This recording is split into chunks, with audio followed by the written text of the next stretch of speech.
Welcome sa panglasang pang-Korean.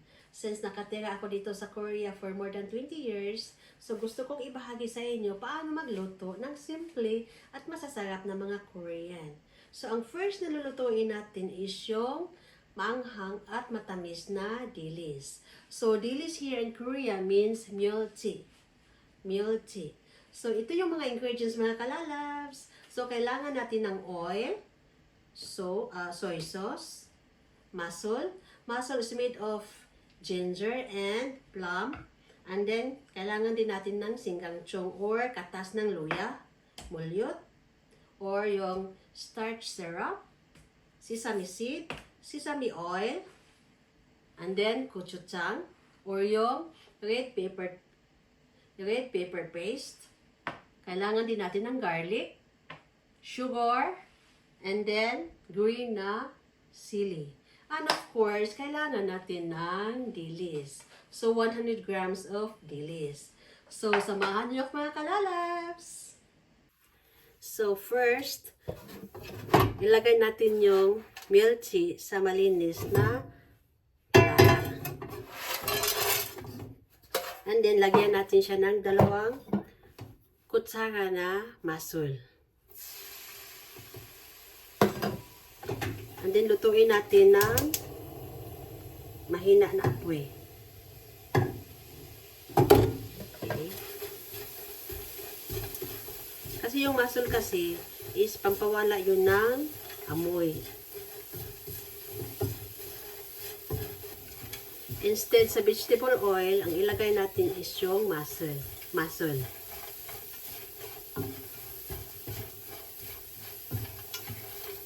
Dapat mahina lang yung apoy para hindi masunog yung dilis.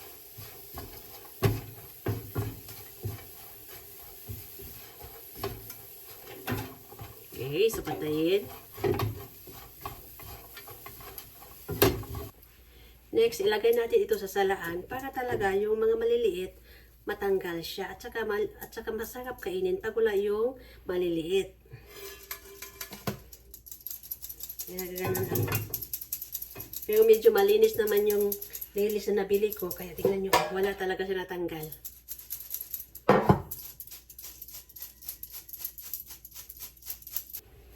Next is lulutuin natin yung ahos.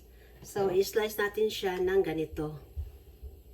So, yung isang ahos, i-slice natin ng 3 pieces. So, maglagay tayo ng 3 tablespoons of vegetable oil.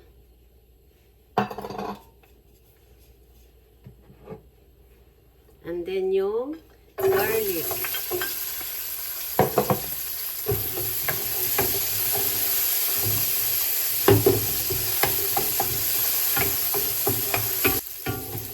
So, lulutuin natin tong garlic sa mahinang apoy para hindi talaga siya masusunog.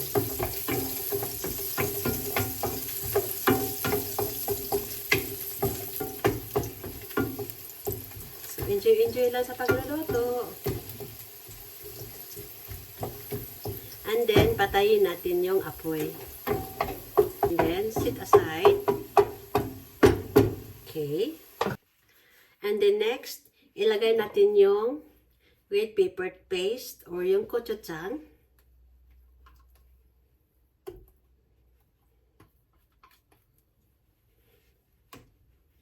Okay. And then, yung toyo or soy sauce. Next is yung katas ng luya. Then, lagay din natin ang 2 tablespoon na mussel. And then, pakuluin natin siya mga kalalabs. So, pakuluin natin ng mahinang apoy.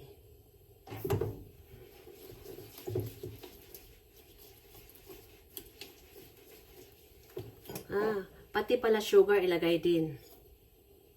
Malapit na makalimutan yung sugar.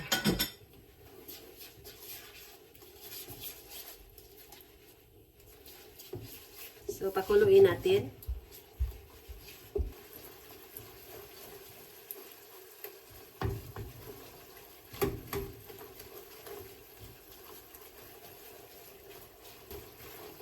So, kumulo na siya mga kalalabs.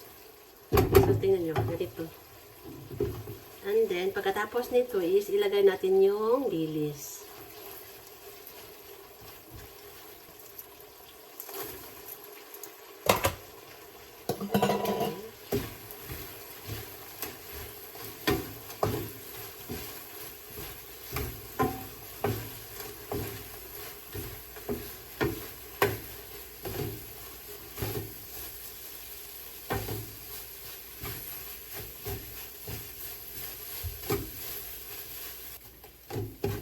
So, halo-halo lang.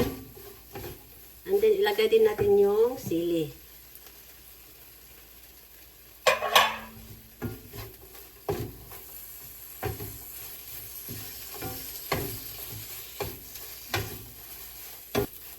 So, nahalo na siya. So, patayin natin. And then, at this point, ilagay natin yung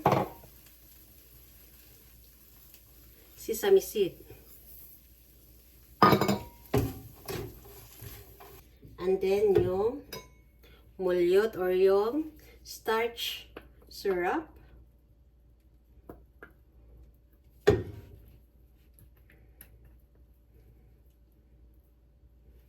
And then, yung sesame oil. And then, yan. Para makintab tingnan.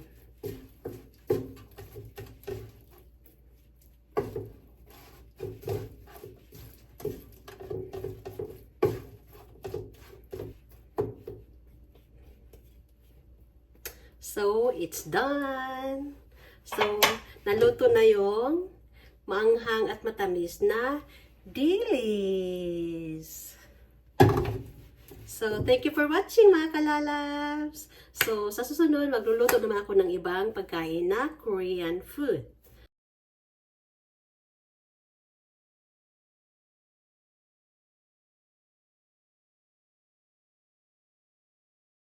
So, done my maanghang at matamis na dilis. So, for more videos, please don't forget to click the notification below, like, share, comment, and subscribe. So, thank you for watching mga kalalabs. I love you!